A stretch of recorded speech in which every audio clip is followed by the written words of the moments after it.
Bonjour tout le monde. Alors aujourd'hui, on va faire la deuxième séance sur la valeur intermédiaire, théorème des valeurs intermédiaires. Ça y est. Alors, deuxième exercice. Je vous donne des exercices différents types.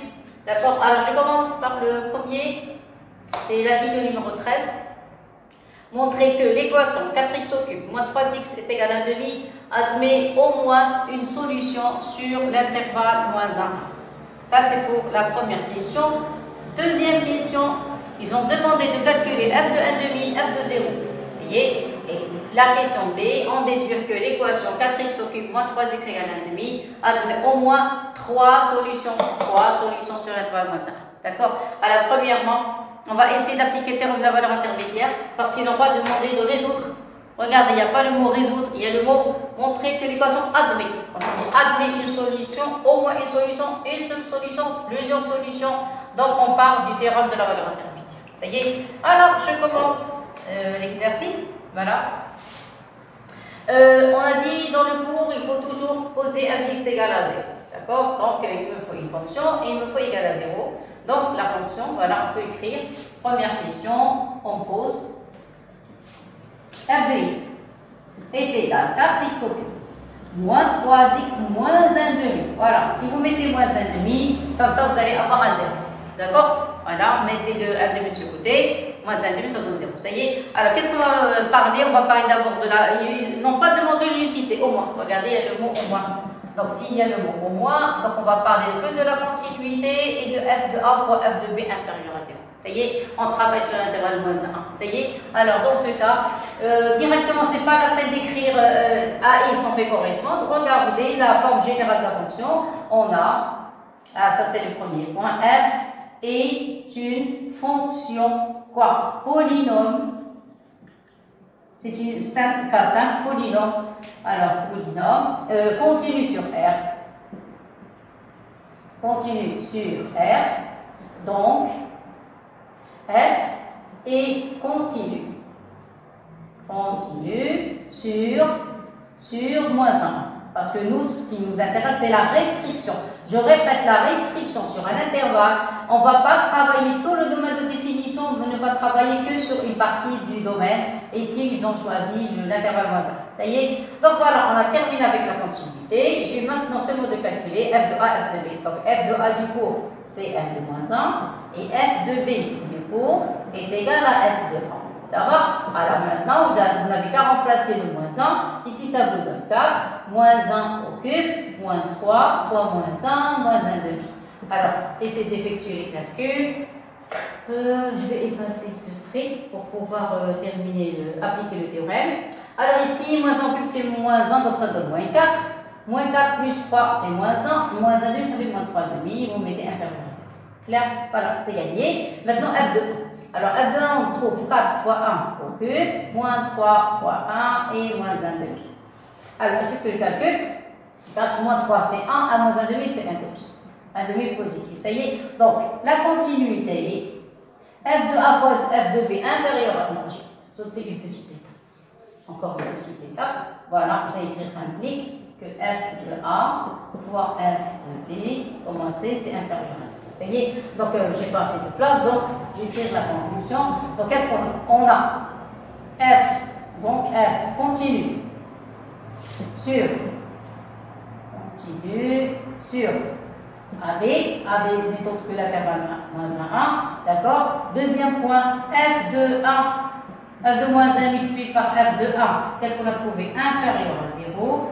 Donc, maintenant, vous allez écrire, je vais faire un petit peu pour avoir toute la phrase, sur moins 1, vous voyez, mettez la collate et mettez implique d'après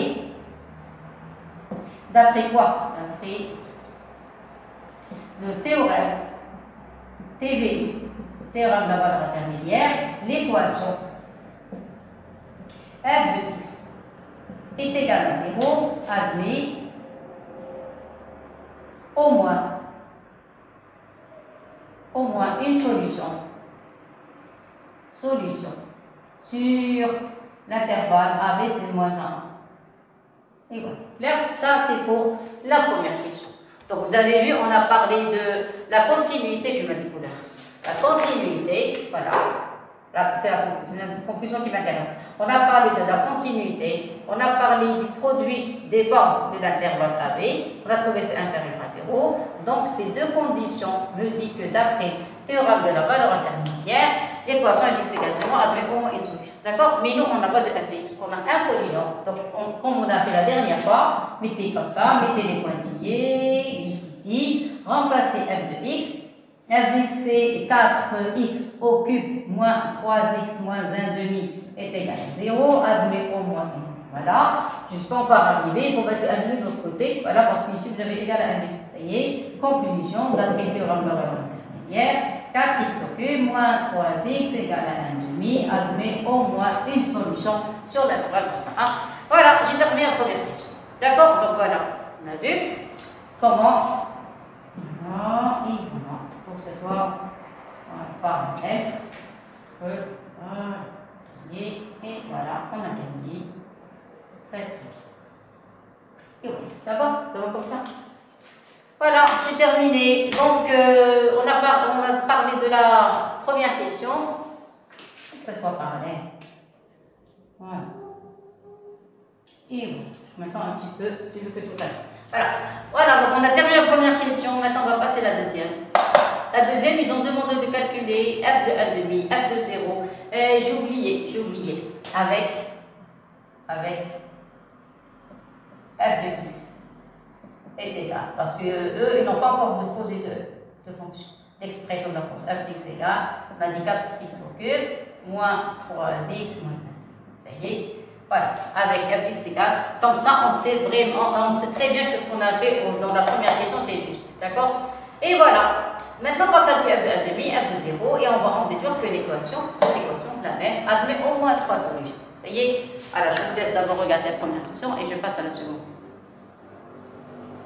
C'est pas tellement difficile, ça y est, mais je vais augmenter la dose petit à petit. Ça y est? Voilà, je passe à la deuxième question. Alors, pour la deuxième question, ils ont demandé que l'équation admet au moins 3 solutions. Bon, je ne sais pas si c'est vrai, si c'est faux. On va voir. Ça y est? Alors, pour la deuxième question, voilà, je vais d'abord calculer f de 0. D'abord, à quoi est égal f de moins 1? Je vais partir par ordre. Alors, f de moins 1, tout à l'heure, on avait trouvé, je crois, moins 3,5. Vous êtes d'accord? Le f de 1, on avait trouvé 1,5. Clair? Non, c'est mal écrit. Pourquoi? Parce qu'on va partir par ordre croissant. On va calculer f de combien? F de moins 1,5. Voilà, f de moins 1,5. On va calculer f de 0. On va calculer f de 1. On sait à quoi est égal f de 1 est égal à 1,5. Ça y est. F de 0 remplacé par 0. Voilà la fonction. Voilà la fonction. Ça y est, la fonction. Remplacé par 0, ça donne moins 1,5. Donc c'est moins 1,5. Ça y est, f de moins 1,5. C'est moins 1,5. Je crois ici c'est moins 1,5, c'est pas 1,5. F de moins 1,5, remplacer. Il faut que ce soit quelque chose de positif. Pourquoi? Parce que ici vous avez négatif, positif, il y a une valeur intermédiaire ici. Négatif, donc ici vous devez avoir quelque chose de positif. Positif avec négatif, ben, il y aura une valeur intermédiaire. Ça y est, on va remplacer par moins 1,5, donc on trouve 4, facteur de moins 1,5 au cube. Voilà, moins 3, facteur de moins 1,5 et moins 1,5. Alors on va essayer d'effectuer les calculs, je ne sais pas si c'est vrai ou si c'est faux, on verra. Moins 1,5 au cube, c'est moins 1 huitième. Moins 1 huitième avec le 4, ça donne moins 1,5. Pas très très calé dans les petits calculs. Ici, ça donne plus 3,5. Ici, ça donne moins 1,5. Donc, moins 1,5, moins 1,5, c'est moins 1. Plus 3,5 reste 1,5. Voilà, c'est ce que j'avais envie d'avoir. J'avais envie d'avoir un nombre positif. Ça y est, donc maintenant, on va écrire. On va passer le cas général. On va répondre à la question. Alors, ici, qu'est-ce que je fais? J'ai calculé que les images f de moins 1,5, f de 0. Voilà ce qu'ils sont demandés. Et bien sûr, j'ai ajouté les images des noms qu'on connaisse. Donc, on sait à quoi est égale l'image de moins 1 et à quoi est égale l'image de 1.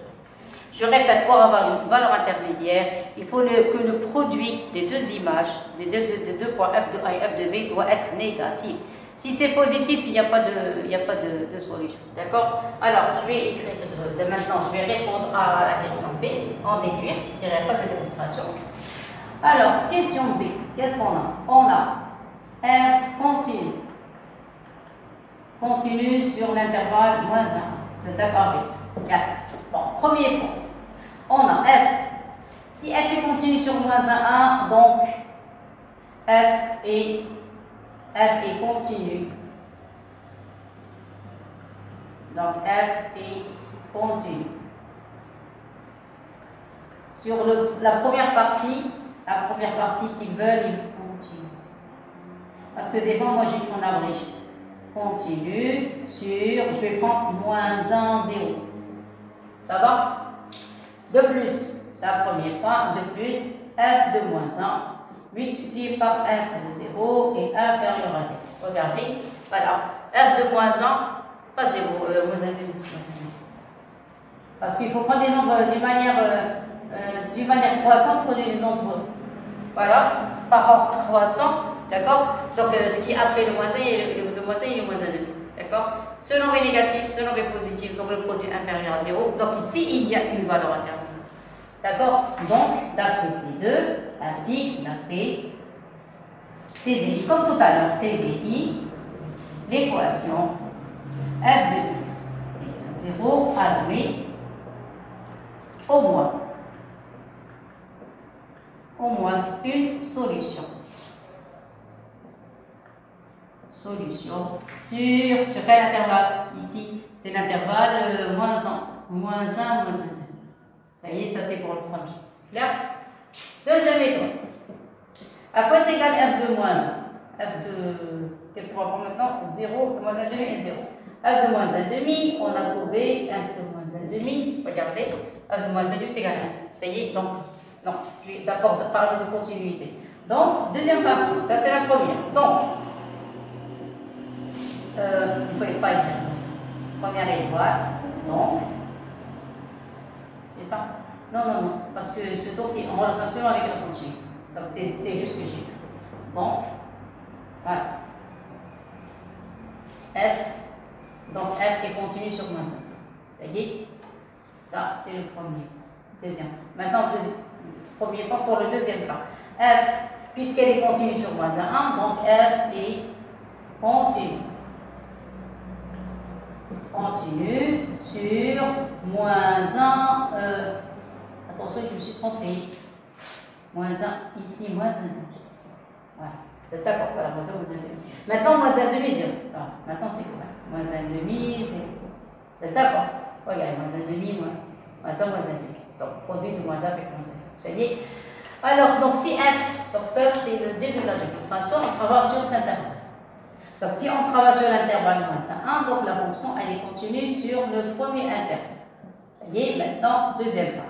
Elle est continue sur moins 1 demi, 0. Ça y est. De plus, si vous faites le produit f de moins 1, demi, multiplié par f de 0, c'est inférieur à 0. Regardez, f de moins 1 demi, on a trouvé 1 demi, f de 0, on a trouvé moins 1 demi. Donc, un positif, les images, une positive et l'autre négative. Ça y est, voilà, donc on peut passer théorème de la valeur intermédiaire. Donc, d'après TVI, f de x égale 0 admet au moins une solution, mais maintenant sur l'intervalle moins 1 demi 0.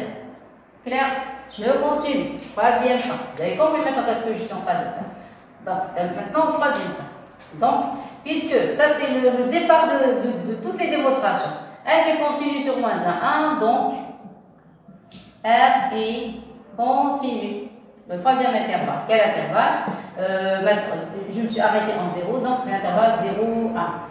0, c'est ça. Et après, il faut calculer F de 0 fois F de 1. C'est ça.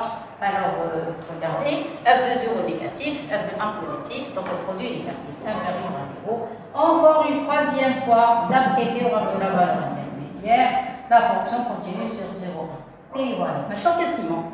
Il manque quelque chose. Qu'est-ce qu'il manque? Je n'ai pas voulu écrire ça au début. Voilà, jusqu'à la fin. Sur l'intervalle, qu'est-ce qu'on a dit ici? C'est 0, 1. Et voilà. Vous voyez? Très bien, alors regardez. Nous, on ne parle pas de la fonction f, nous, on parle de la fonction, nous, on parle de cette équation, d'accord? Mais on va laisser ça jusqu'à la fin. Vous voyez? Alors, vous avez, regardez, premier cas, d'après TBI, l'équation f d'x égale 0 admet au moins une solution sur l'intervalle moins 1, moins 1 demi. Moi, je parle du premier cas, celui-là. Au moins une solution sur l'intervalle moins 1, moins 1 demi. Même chose. Ça y est, là, droite, je crois que je dois écrire ces trucs-là. Alors, encore, l'équation f de x égale 0. Admet au moins, j'écris. Alors, admet au moins une solution sur l'intervalle 1 demi 0. Vous êtes d'accord? Voilà, au moins. Donc, il y a au moins une solution ici, au moins une solution ici, au moins. Après, la troisième, f de x égale 0, admet au moins une solution sur 0. D'accord? Donc, conclusion, qu'est-ce qu'on a? On a au moins une solution sur cet intervalle, le premier, ou bien une solution sur le deuxième intervalle. Voilà, I1. Au moins une solution sur l'intervalle I1. Au moins une solution sur l'intervalle I2. Au moins une solution sur l'intervalle I3. Clair? Et vous avez l'intervalle I1 est inclus dans l'intervalle I. Vous êtes d'accord? Et l'intervalle I1, I2 est inclus dans l'intervalle I. Alors, je vais appeler I cet intervalle. Voilà, c'est pas comme ça. Qu'est-ce qu'ils vont? Continue sur I. Ça va, c'est correct. I1 est inclus dans I. I2 est inclus dans I. I3. Et I3 est inclus dans I. Ça y est, vous pouvez ne pas écrire tout ça, inclus dans I, est inclus dans I. Sinon, ce n'est pas la peine d'écrire tout ça, vous pouvez écrire directement. Puisque les trois intervalles sont inclus dans I, donc ceci implique que I1, union I2, union, c'est-à-dire on boucle les intervalles, les trois. I3 est inclus dans I. Les trois, d'accord? Donc ici, il y a au moins une solution, au moins une solution, au moins une solution. Donc l'équation f de x égale 0 admet au moins trois solutions. Une dans le premier intervalle, une dans le deuxième et une dans le troisième. D'accord? Donc, conclusion, c'est la fin. Par conséquent, vous avez l'équation. Alors, par conséquent, d'après, toujours une fois, on mentionne le théorème, d'après le théorème, d'après TVI, d'après TVI, voilà le théorème de la valeur intermédiaire, l'équation f de x égale 0, admet. Maintenant, je groupe les trois intervalles, admet au moins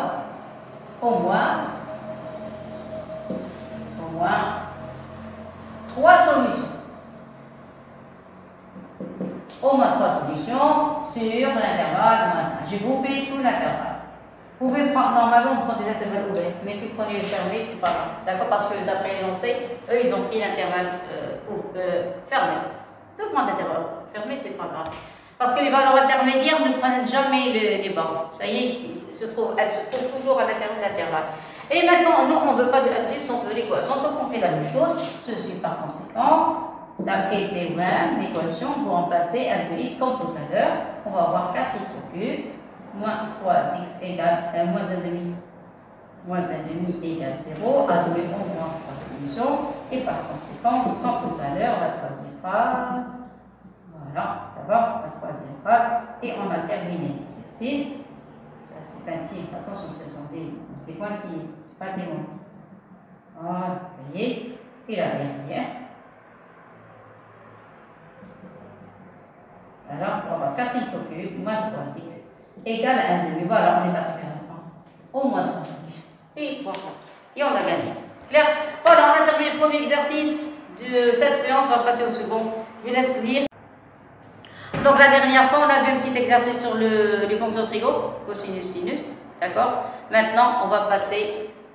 On est passé par une fonction polynôme. D'accord? Maintenant, on va prendre des racines. Parce que dans le programme, on a les racines. Ça y est.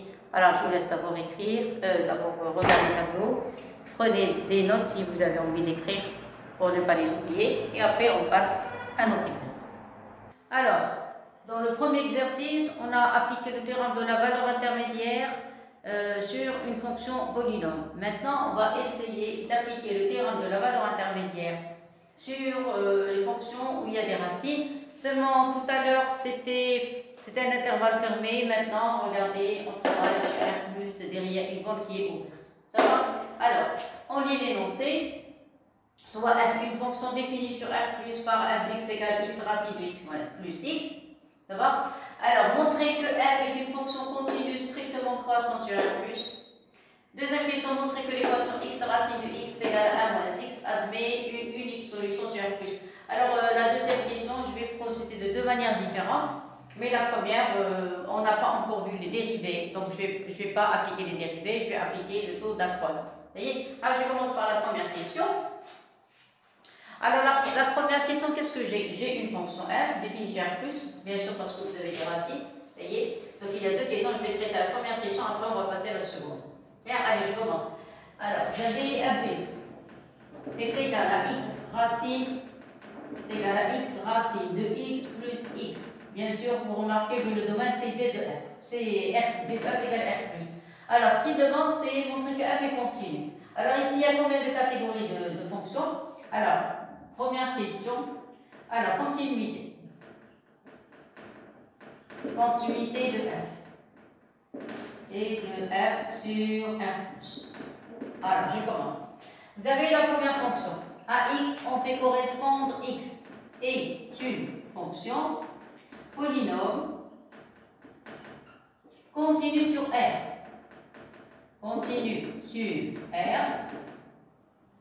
Donc, elle est continue.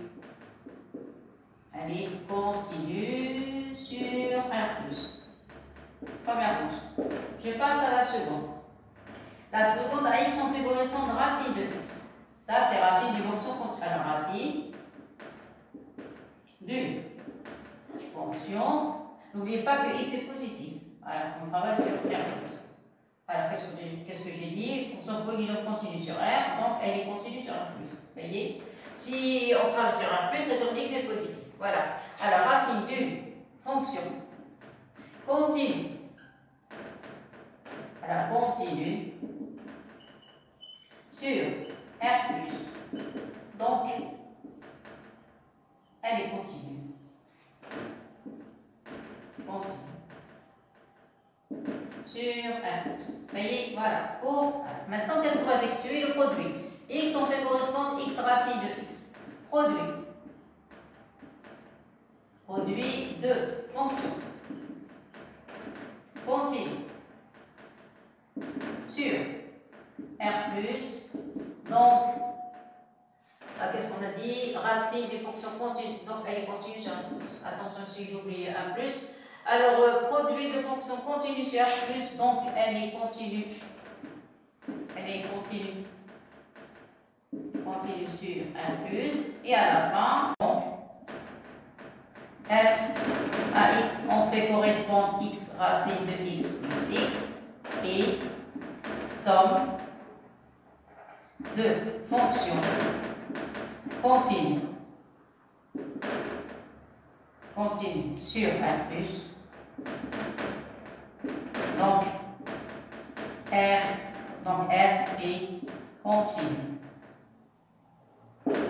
Continue sur R+. Ça y est, donc on a terminé. Continue sur R+. Attention si je mets R+, par hasard.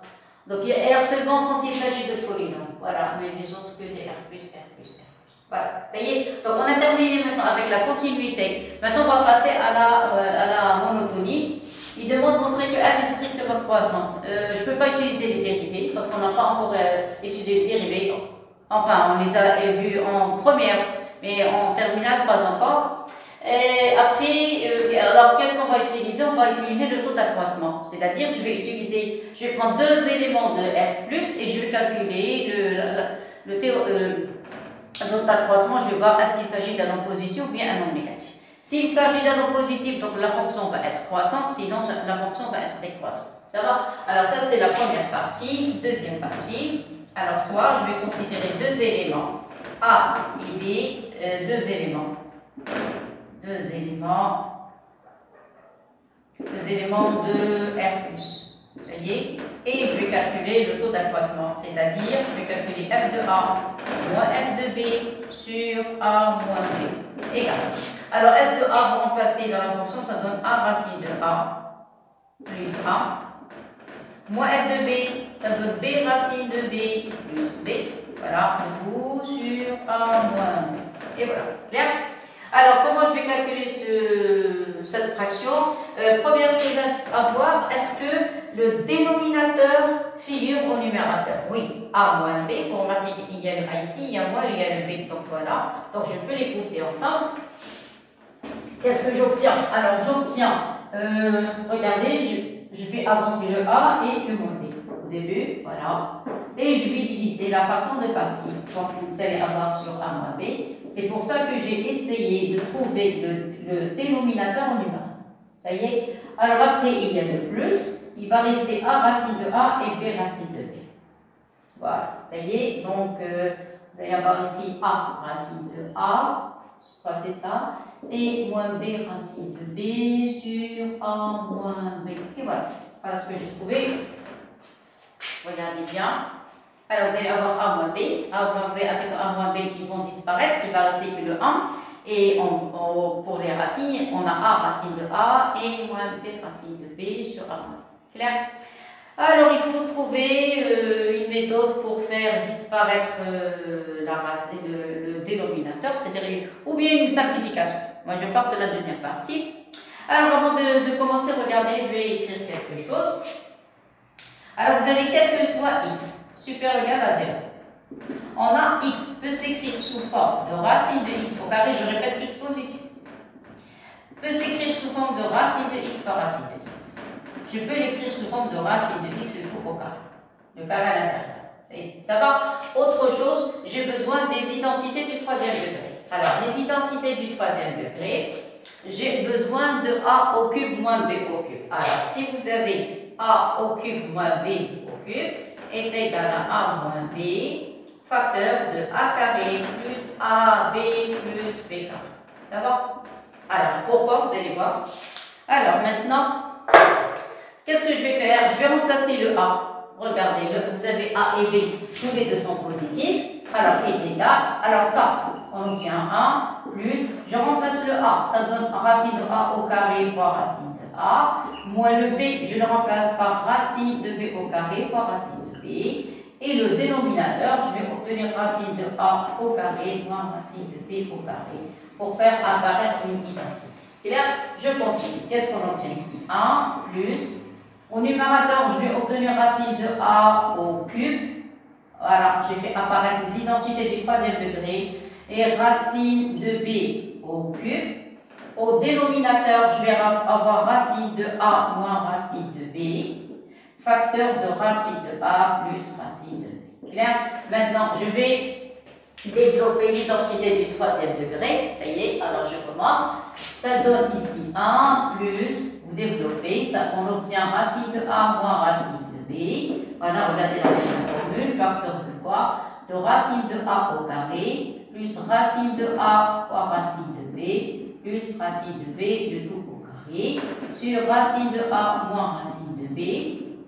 Facteur de racine de a plus racine de b. Et voilà le résultat. Remarquez qu'il y a une simplification. Clair? Alors, qu'est-ce qu'on sait? On sait que a et b sont deux éléments de R+. Qu'est-ce que ça veut dire? Ça veut dire que a est positif, b est positif. Donc ça, positif, positif, positif, positif, positif, tout est positif, le a positif. Donc tout ça est supérieur. Clair? Donc, vous avez, quel que soit a, b, deux éléments appartenant à R au carré. Voilà, R plus au carré. Comme ça, R plus au carré. On a trouvé que f de A moins f de B sur A moins B est supérieur à 0. Ça va? Supérieur strictement à 0, ça veut dire quoi? Donc f elle est croissante. On a déjà montré qu'elle est continue. Donc f est continue. Donc il vaut mieux écrire f croissant. Mais on sait qu'elle est continue. Donc f est continue. Strictement croissante. Voilà, croissante sur R+. Voilà le résultat. Clair? Donc, je crois que tout est correct. Voilà, vous avez A carré, oui, sur racine. Voilà, tout est positif. Donc, le résultat est correct. Clair? Maintenant, on va passer à la deuxième question. Montrer que l'équation x racine de x est égale à 1 moins x admet une unique solution sur R+. Si on vous donne une équation, essayez de voir est-ce qu'elle est en relation avec la fonction. Regardez la fonction, vous avez x racine de x plus x, ici vous avez un moins x, si vous mettez le moins x de l'autre côté, voilà, on obtient la fonction. Bien. Alors, je commence la deuxième question. La deuxième question, j'ai x racine de x est égal à 1 moins x. D'accord? Alors, je vais procéder de deux manières différentes. Ça y est, voilà, première méthode. Alors, première méthode, qu'est-ce que je vais faire? Je vais rendre tout d'un seul côté. Donc, je vais obtenir x racine de x. Alors, je vais poser, on pose. Alors, on pose. Alors, qu'est-ce que je vais faire? Qu'est-ce qu'on a dit? On va mettre tout ça de ce côté. Vous êtes d'accord? Je pose g de x est égal à x. Vous allez me dire pourquoi une nouvelle fonction et pas la fonction f. Voilà, vous allez voir pourquoi g de x est égal x racine de x, mettez tout d'un seul côté, plus x et moins 1. Ça y est, qu'est-ce que vous remarquez? C'est quoi ça? Ça, c'est la fonction f. Donc, g de x est égal à f de x moins 1. D'accord, très bien. Qu'est-ce qu'on sait sur la fonction g? La fonction g, elle est conçue de la fonction f qui est continue strictement croissante et moins 1 sur constante. La constante n'a aucune influence sur la monotonie de g. Ça y est? Alors, je commence. Je vais appliquer le théorème de la valeur intermédiaire par rapport à la fonction g et pas par rapport à la fonction f. Ça y est? Alors, je vais appliquer plutôt sur la fonction g et pas sur la fonction f. Pourquoi? Parce que si on rend le tout d'un seul côté, on va obtenir ces mots et la forme qui donne 0, c'est la fonction g et pas la fonction f. Ça y est? Alors, on commence. C'est quoi g? Alors, g est somme de fonctions continues sur R+. Donc, g est continu sur R+. On a terminé avec la continuité. Maintenant, on passe à la monotonie. La monotonie, il n'y a pas de démonstration. Je vais utiliser cette méthode. Le fait que la fonction f est strictement croissante, elle va m'aider.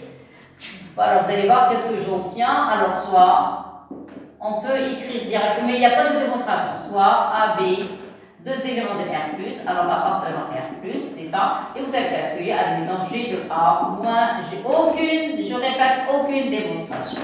Vous allez seulement remplacer. G de A, c'est quoi? Voilà la fonction. Vous allez avoir F de A moins 1, c'est ça? F de A moins 1.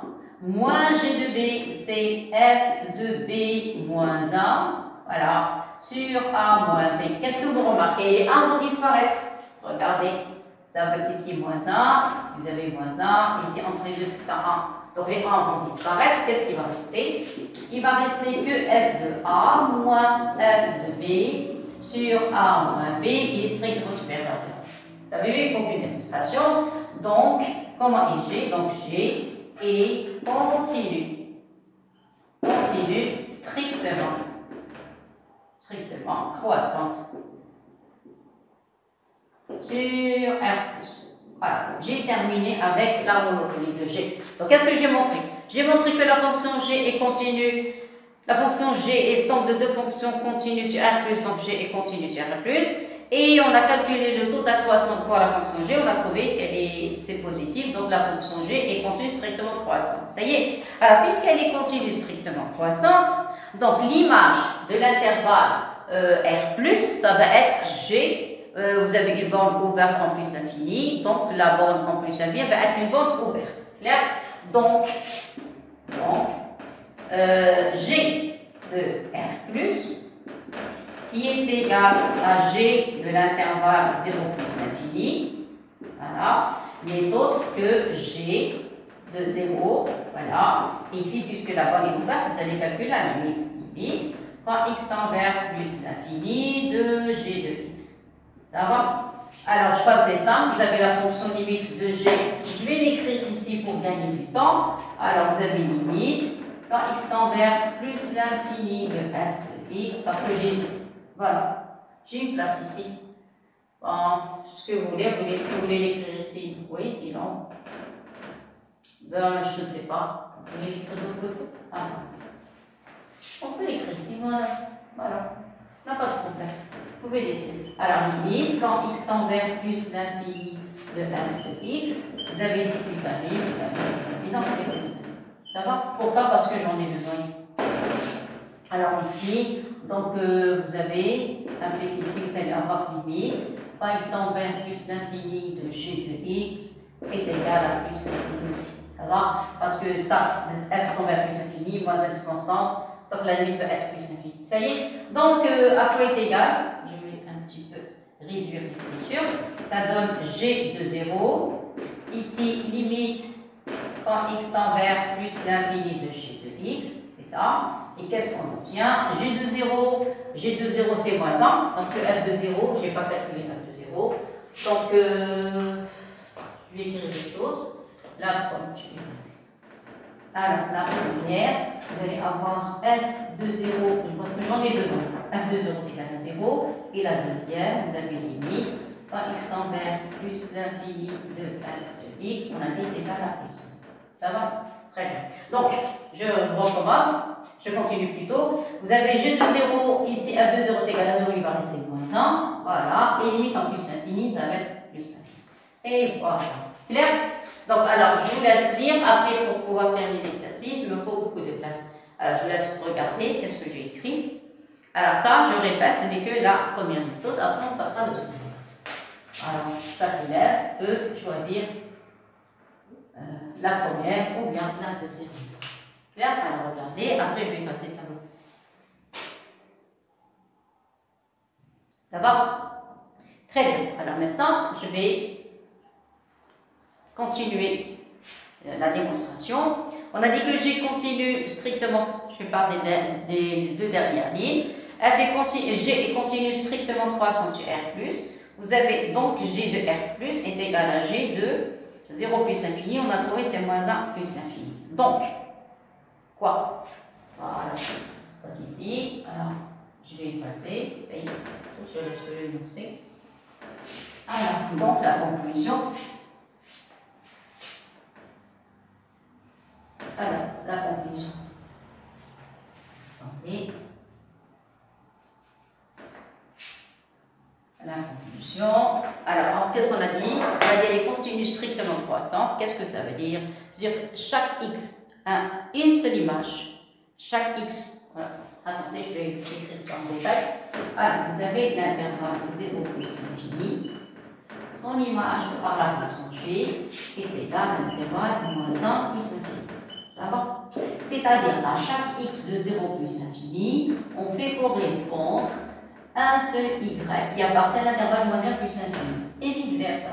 N'importe quel y qui appartient à l'intervalle moins 1 plus l'infini, on trouve un seul antécédent x appartenant à 0 plus l'infini, tel que g de x est égal à y. Alors, c'est-à-dire, pour la valeur intermédiaire, si vous avez un intervalle fermé, on parle de continuité, on parle de G de A fois G de B inférieur à 0, on parle de monotonie. Si on a ces trois propriétés, je répète, la première, la continuité de G, la deuxième sur AB fermée, la deuxième condition, G de A fois G de B inférieur à 0, la troisième condition, la fonction G est continue strictement monotone, c'est-à-dire ou bien croissante ou bien décroissante.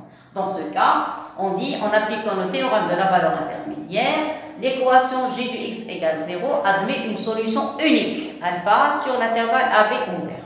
Mais maintenant, je n'ai pas d'intervalle fermé AB, j'ai un intervalle qui possède une borne ouverte. Alors, quand il s'agit d'une borne ouverte, on va appliquer l'image d'un intervalle. Alors, qu'est-ce qu'on sait sur G? C'est une fonction continue strictement croissante. Donc, chaque élément de 0 plus infini admet une seule image dans l'intervalle moins 1 plus infini et vice-versa. Tout élément de l'intervalle moins 1 plus infini admet un seul antécédent x appartenant à l'intervalle 0 plus infini tel que g de x égale y. Alors, qu'est-ce que je vais écrire? Donc, quel que soit y appartenant à l'intervalle moins 1 plus l'infini, il existe un unique x appartenant à l'intervalle 0 plus l'infini. Tel que quoi? Tel que g de x est égal à y. Clair? Bon. Mais qu'est-ce que vous remarquez? Cet intervalle commence à partir de moins 1 jusqu'à plus l'infini. Vous êtes d'accord? Et sur son chemin, il va passer par 0. Voilà, donc moi je prends toutes les valeurs, voilà, passant de moins 1 vers plus infini, et sur le chemin je rencontre le 0. Qu'est-ce que ça veut dire? Ça veut dire que y peut prendre la valeur 0. Et si y peut prendre la valeur 0, donc le 0 a un seul antécédent. Cet antécédent, je vais l'appeler admettons alpha. Alors, pour, je change de couleur, pour y est égal à 0, 0 appartient à l'intervalle moins 1 plus l'infini. Vous êtes d'accord? Il existe un unique antécédent. Parce que chaque y a un unique antécédent. Alors, le 0, je vais appeler son antécédent, admettons alpha, appartenant à l'intervalle 0 plus l'infini. Tel que, quoi? Tel que vous allez avoir g de alpha est égal à 0. Voilà. Clair? C'est-à-dire, l'équation g de x égale 0 admet une seule solution qui est alpha. C'est-à-dire, le fait d'écrire g de quelque chose égal à 0, cet élément est unique et on l'a appelé alpha. Clair? Alors maintenant, qu'est-ce que je vais écrire? Donc, conclusion, donc, l'équation, l'équation g de x est égale à 0, admet une unique solution alpha telle que alpha appartient à l'intervalle 0 plus 1. Et vous pouvez prendre le 0 fermé, on n'a pas de problème avec le 0.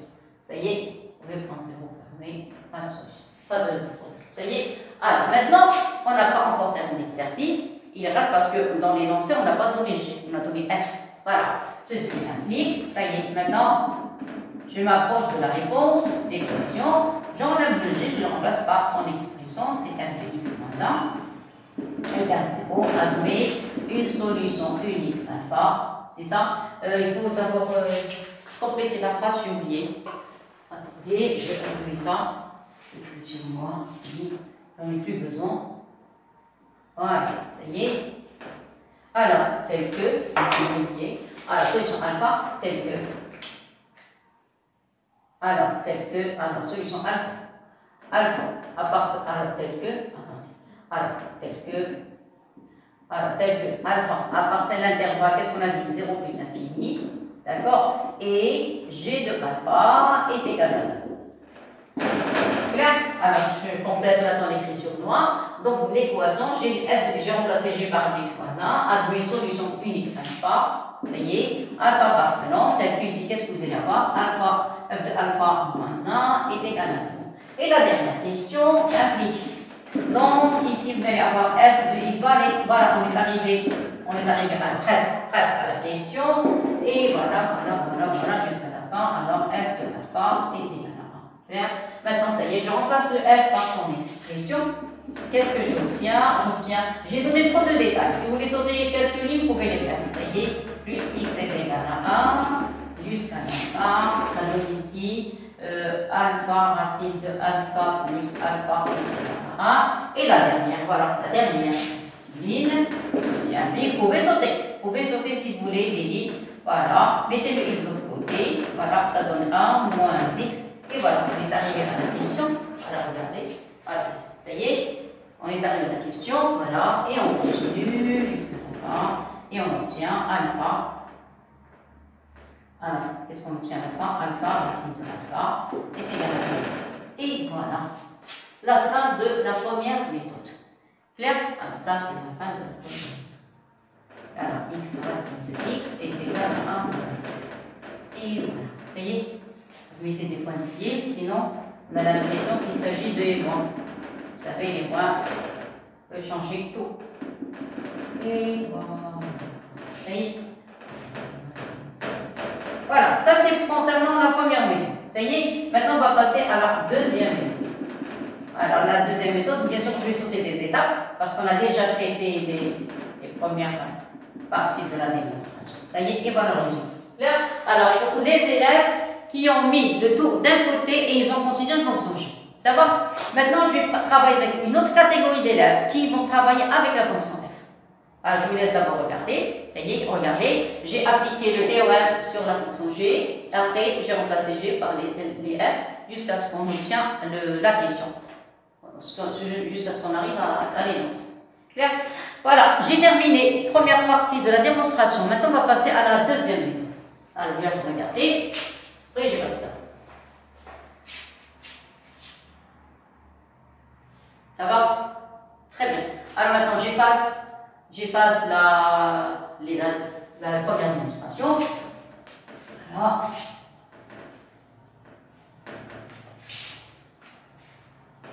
Maintenant, on va passer à la deuxième démonstration. Alors, pour la deuxième démonstration, ou bien deuxième méthode, je travaille avec la fonction f. Alors, deuxième méthode. Et deuxième méthode, je vais travailler avec la fonction f directement.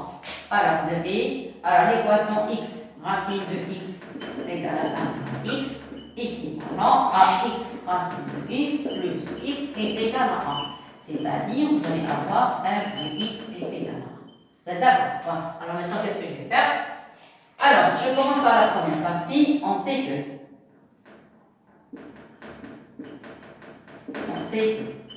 f et non, on sait que vous avez deux points. Premier point, f est continu. Continue strictement. Continue sur f+. Premier point. Deuxième point, on sait que est continue strictement croissante. Continue strictement croissante. Croissante sur R+. D'accord? Voilà. Qu'est-ce qui reste maintenant à montrer? Alors, puisqu'elle est continue strictement croissante sur R+, donc f de l'intervalle 0 plus infini, voilà, est égal à f de 0, limite quand x tend vers plus l'infini de f+. Ça va? Alors, f de 0, c'est 0, voilà. Et limite en plus l'infini, on a déjà calculé ça, c'est plus l'infini. Donc, vous avez f de 0 plus l'infini. Voilà la raison. Ça y est, je vais faire comme tout à l'heure, comme la fonction g. Alors, on a. Alors, qu'est-ce qu'on a? On a 0 plus infini. Flèche, la fonction f. Vous avez l'image, c'est 0. Reste toujours 0 plus infini. À x, on fait correspondre y. C'est ça? Voilà. Alors, qu'est-ce qu'on a? Comment est la fonction f? F est continue strictement croissante sur l'intervalle 0 plus infini. Donc, comme tout à l'heure, donc quoi? Quel que soit y appartenant à l'intervalle 0 plus l'infini, il existe un unique x appartenant à 0 plus infini. La démonstration est rapide parce qu'on a déjà on a déjà montré que la fonction f est continue, on a déjà montré que f est strictement croissante et on a déjà calculé les limites en plus infini. C'est pour ça qu'on a la méthode un petit peu rapide. Alors, il existe un unique x appartenant à 0 plus infini, tel que quoi? Tel que f de x est égal à y. F de x est égal à y. Clair? Maintenant, nous, qu'est-ce qu'on a? On a f de x égale à 1. Alors, la même chose comme tout à l'heure. Si vous tracez l'intervalle, moi je commence à partir de 0. Clair? Et le f de x égale à 1, le 1 se trouve par ici. Donc le 1, voilà, se trouve sur l'intervalle où on travaille, 0 plus infini, donc le y peut prendre la valeur de 1. Donc, donc, pour y est égal à 1 appartient à l'intervalle 0 plus infini, voilà, il existe un unique, je vais l'appeler alpha, appartenant à l'intervalle 0 plus infini, unique. Il n'y a pas d'un autre alpha, il y a un seul alpha, 0 plus infini, tel que quoi? F de alpha est égal à 1. Et voilà, ça y est. Et maintenant, on continue. Donc, qu'est-ce qu'on a dit? Pour y est égal à 1, il existe un seul alpha, tel que f de alpha est égal à 1. Donc, conclusion. Donc, qu'est-ce qu'on a? Vous avez l'équation. Donc, l'équation f de x est égal à 1, admet une seule solution, admet une seule, égal à 1, admet une seule solution. J'ai passé de place. J'ai effacé la ligne parce que j'ai envie d'écrire toute la phrase sur la même ligne. Alors donc, l'équation f de x est égale à 0, admet une solution unique alpha telle que alpha appartenant à l'intervalle 0 plus l'infini, c'est ça, et quoi, et f alpha est égal à 1, c'est ça, comme tout à l'heure. Donc l'équation remplacée, ça donne x racine de x plus x est égal à 1, pas 0, 1, attention, f est égal à 1, regardez, f est égal à 1, parce que je dirais après la valeur. Alors, f est égal à 1, voilà, admet une solution unique alpha, telle que, pour remplacer, on obtient alpha, racine de alpha plus alpha est égal à 1.